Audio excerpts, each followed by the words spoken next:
So I was watching Hatari KTM channel. I see Hatari's got a new bike, which is a 125, and I also just watched Slobo Lobo's take on the 125, and I'd just like to kind of add a little bit of my thoughts.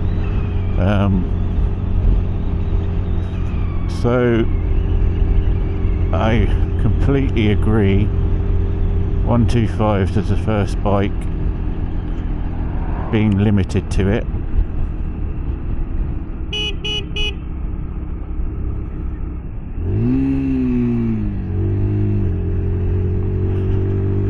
can be rather annoying when people pull out in front of you.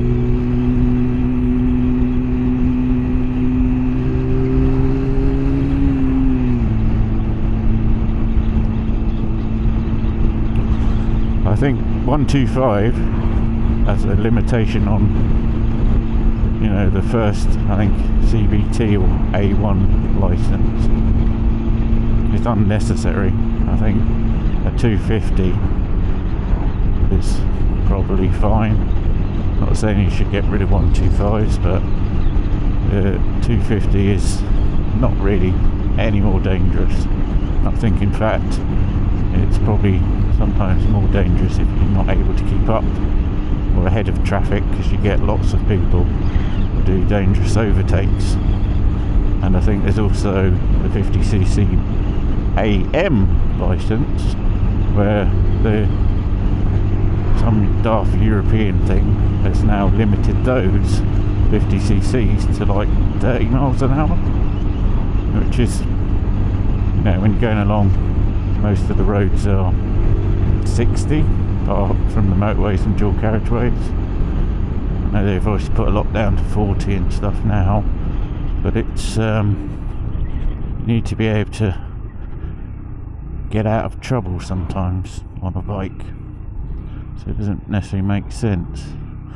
But a lot of people probably ask why I have a 1200cc bike, an 800cc bike, and then I'm riding this one as a 125. Now, there is some really good reasons to have a low power bike.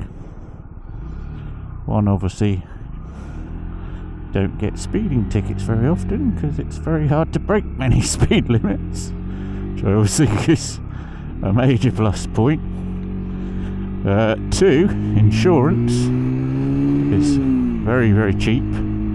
And my personal reason for using this one is I have to have business insurance. So you take your, you know, high-powered bike and you go, I'd like business insurance. They double or triple the quote. So when it's only like 100, 200 quid to insure a bike,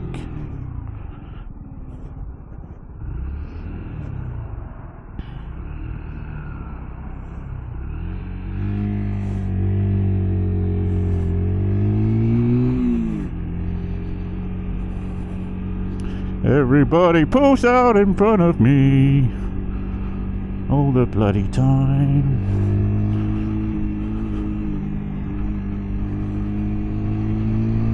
And then gets in my way despite being on a low-powered bike. Yeah, business insurance. If you have to have business insurance, you can be talking over £1,000 to insure an 800cc bike. Come out at like 830 quid.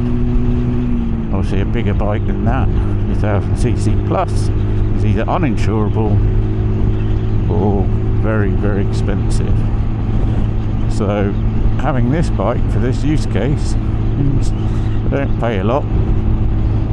And then the other great thing about a 125 is it gets 130 miles per gallon. So I often ride this and I forget to fill it up because I hardly ever have filled it. I mean, it's very stark difference to my Triumph 1200, which I basically, I can, go on an hour's ride to the next city. I fill up at the next city, otherwise I won't make it home. So I have to be get a lot of the points when I'm using that bike. The 800 is a bit more efficient and gets reasonable. You can make an hour journey and back, do a couple of 100 miles if you're lucky. If you ride gently, it's not as bad, it's more tolerable, but you still spend a lot of time in the petrol station. Whereas your 125 is almost never heard of.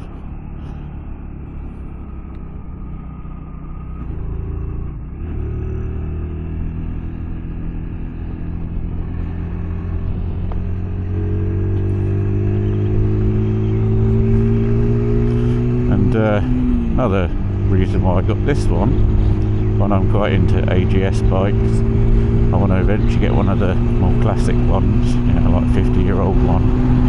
And this come up and I thought it was a bargain, be cheap, and it's good to at least be able to join the AGS club. You need an AGS, so that was good.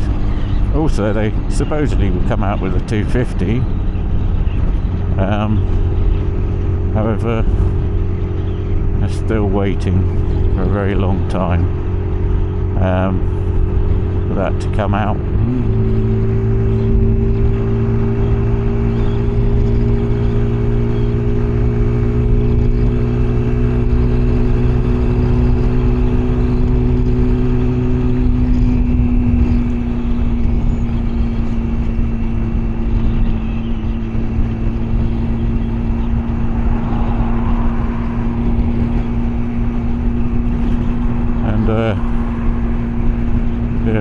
So that's a very good reason. I mean, a 250 with 2 cylinders, I think, would be a lot easier, economy-wise, easier to learn on. I mean, the trouble with a lot of 125s is they don't have a lot of power. Just to get off from the traffic lights, you have to give them some revs, and you have to make sure you're in the right gear. If you're not in first, it will stall. Whereas in 1200, you have so much torque, you can take off in second, even third if you really want to push it. They just go. Then you also have to be very careful, because they can get you in a lot of trouble very quickly. You end up over the speed limit with a blip of the throttle, and you're not keeping an eye on your speed out, you get a lot of trouble. So there's a lot of benefits to having a 125, and I think you can even have quite a lot of fun on them, because there aren't many bikes that you can full throttle everywhere you go. You can literally open the throttle completely and do full throttle shifts. You can practice and do crazy stuff that you probably wouldn't want to do on a very heavy, very powerful bike.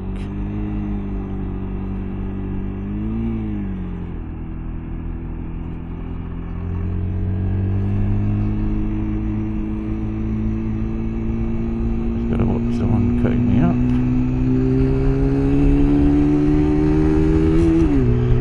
So yeah,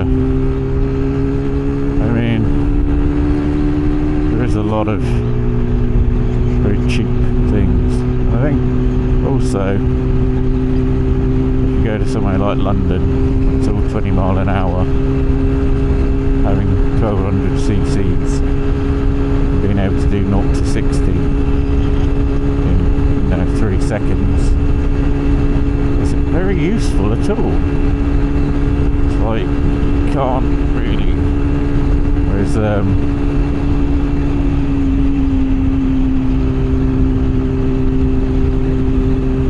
others, it's good. Anyway, just a bit of thoughts about my thoughts on 125s, and I think Hatari KTM has got quite a nice bike. It'll obviously be a lot cheaper to insure. I'd obviously recommend he gets rid of the L plates, even if he keeps the bike. Get your test done, obviously pass the full A, so then at least, you know, in future you're probably going to want to ride different bikes, but you can still keep your 125. Like, commuting to work can be a lot cheaper, and if you have to have some special insurance because of what you do, it's a hell of a lot better. Whereas obviously when it comes to the weekend, unless I'm, or other times, unless I'm going to a particular club meeting, so if I was going to an OGS meeting, I obviously take this. If I'm going to a Triumph meeting, I take the Triumph. But if, you know, just for a bit of fun, I often take the Suzuki out, get some lunch, that sort of thing. It's obviously a lot more enjoyable, and you can enjoy acceleration, whilst obviously keeping within the limits. And yeah, if I ever went over to Germany, then I probably wouldn't want to take this.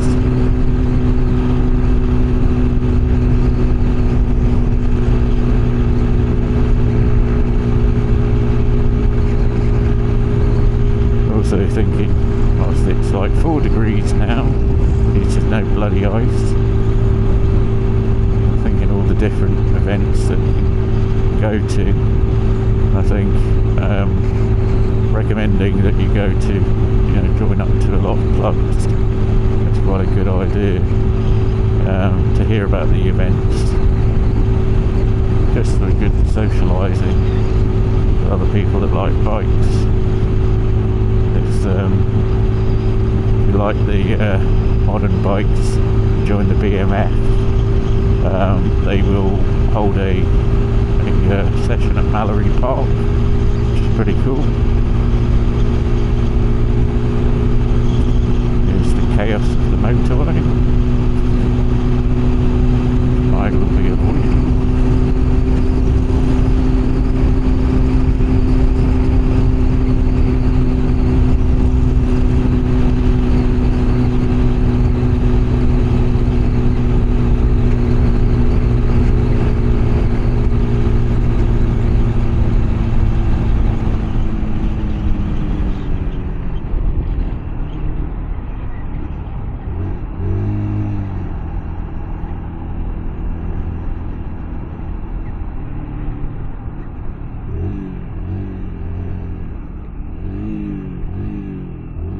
Everyone's gonna come flying over, pick me up.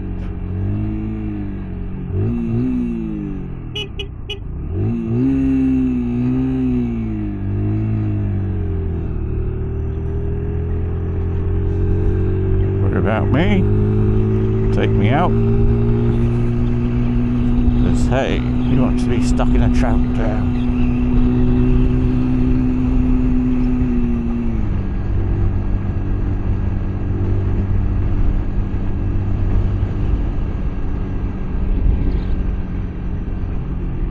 Other good thing I think we should all be members of is MAG, which is a group obviously fighting for the rights of bikers. So I certainly recommend everyone joins them.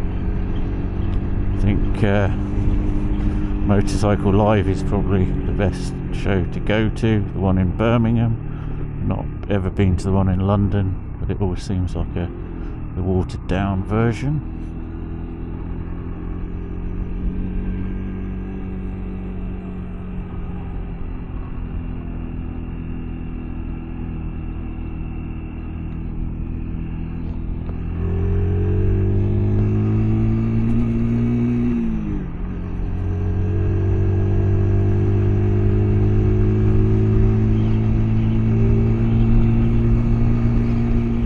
Also quite a lot of classic ones.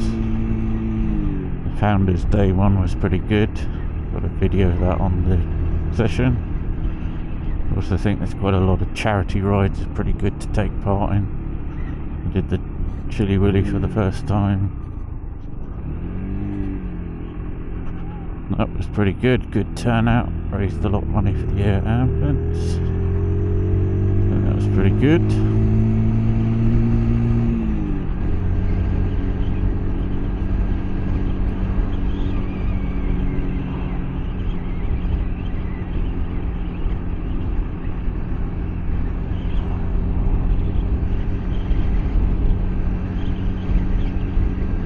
Sign's clearly faulty.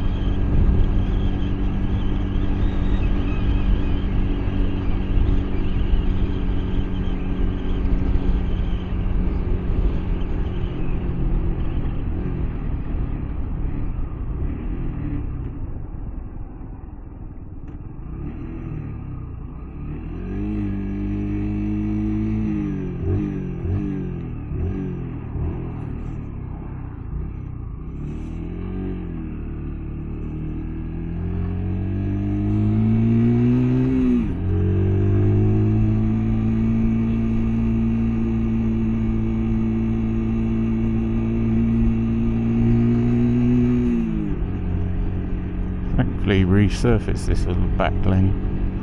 It's actually really nice and smooth.